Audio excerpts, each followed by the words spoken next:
Chances are, if you're watching this video, you are currently finding your dating life less than fully satisfying, let's say, and you're not alone.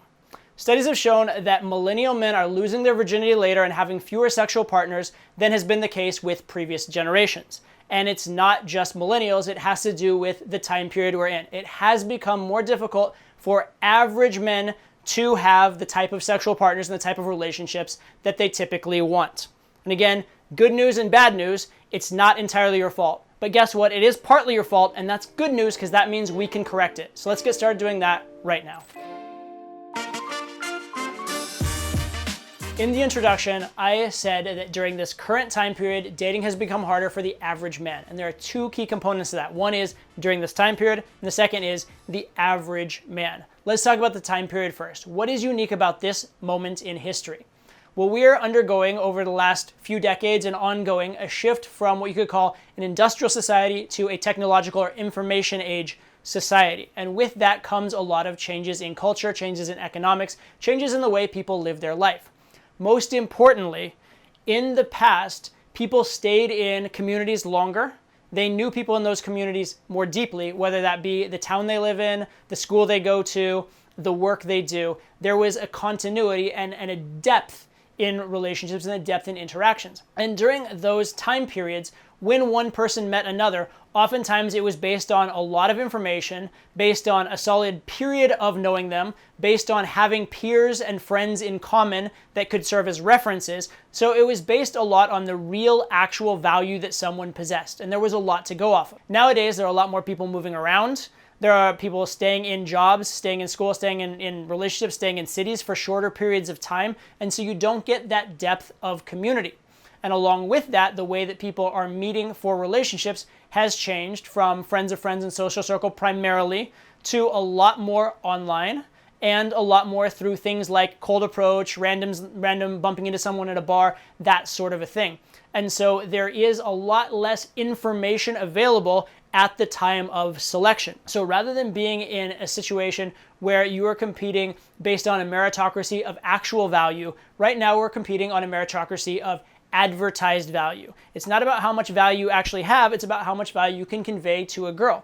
And if you were raised believing that you're just gonna get good at life, get successful, be a good, solid, moral human being with a good reputation, and because of that you're gonna be successful with women, that doesn't work nearly as well as it used to. What works now is being able to put your best foot forward, make a good first impression, be able to have available to you a lot of different women to choose from, etc., etc. So the strategies available for meeting women have changed, and what worked then does not work nearly as well now. Which brings me to the idea of the average man, because right now I am talking about the average man. What is his dating life like?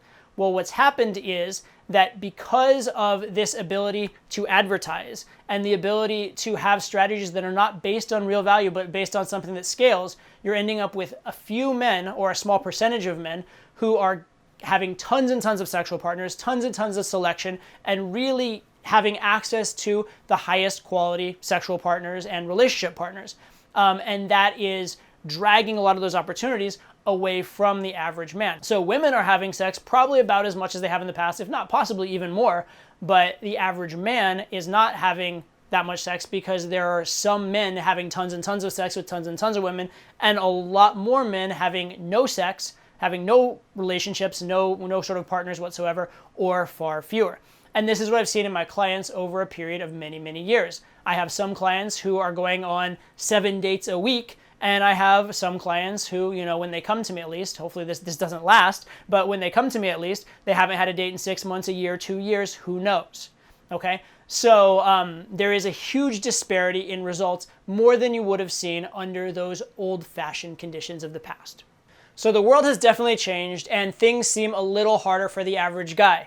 A lot of guys would take this as an excuse to give up. And that's good for you, because if they give up, that's less competition for you. So for starters, that should be just fine for you. But don't you dare be that guy who gives up. Things haven't actually become harder. They've just become different.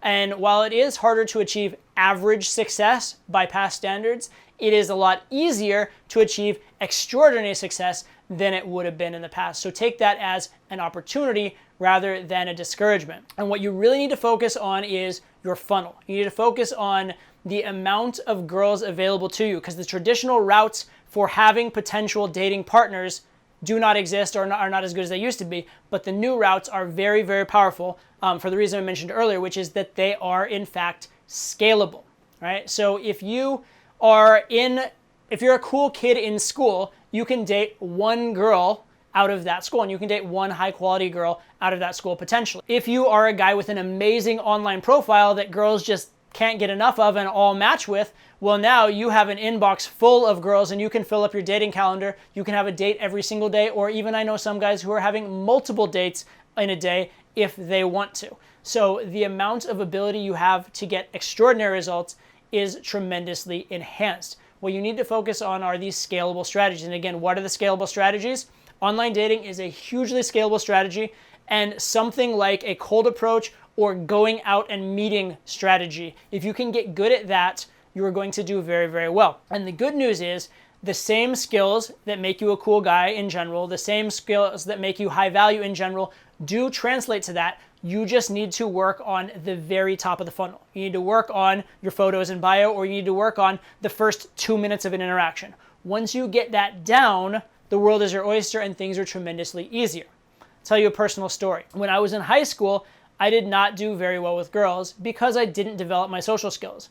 I was of the opinion, of the belief system, that if I succeeded at academics, if I succeeded at sports, if I seemed like a high value guy destined for success, that girls would naturally gravitate towards me. And it actually worked a little bit.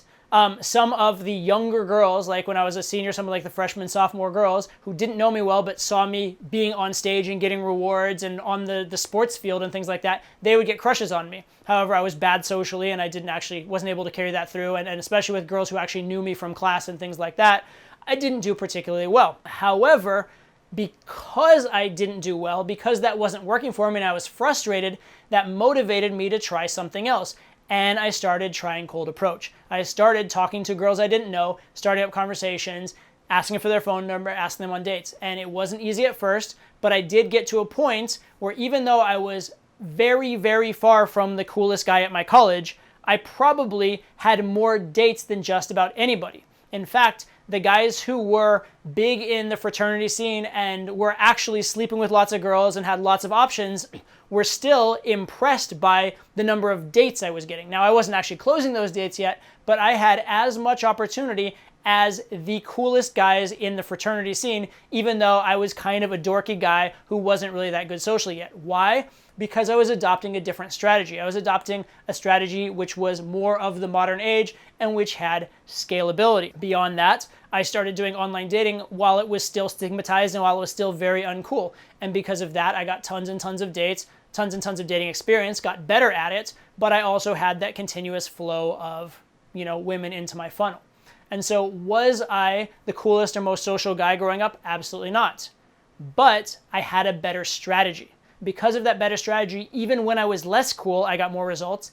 And because of that better strategy, I got more practice and I got better socially. And then I got tons and tons and tons more results on top of that. So it all just kind of snowballed, right? So the beautiful thing here is, if you want to keep banging your head against the wall and doing what's not working, yeah, you're not going to do very well. But if you're flexible enough and intelligent enough to realize there is a better strategy, there are better ways, you'll do very, very well. And like I mentioned, cold approach is one, online is another one. The other thing you can do though is you can create little mini social circles, right? If you like dancing salsa, for example, go get involved in the salsa scene. If you like cooking, go take some cooking classes. If you like yoga, go take some yoga classes that have girls in them, which you don't have to look far to find yoga girls, right? That's who's in yoga classes primarily. Put yourself in these situations. If you actively fill your funnel, if you actively put yourself around girls more often and you work on that first 2 minutes of interaction, you work on just getting yourself into a conversation. If you get good at that, the world will open up to you. You will have so many possibilities with girls, you will not be able to believe it. Or if you learn to write an online dating profile, get some good photos, get a good photographer, that will open up the world in ways you cannot possibly believe. But it is important that you not passively rely on your workplace or your school to provide for you. Because why?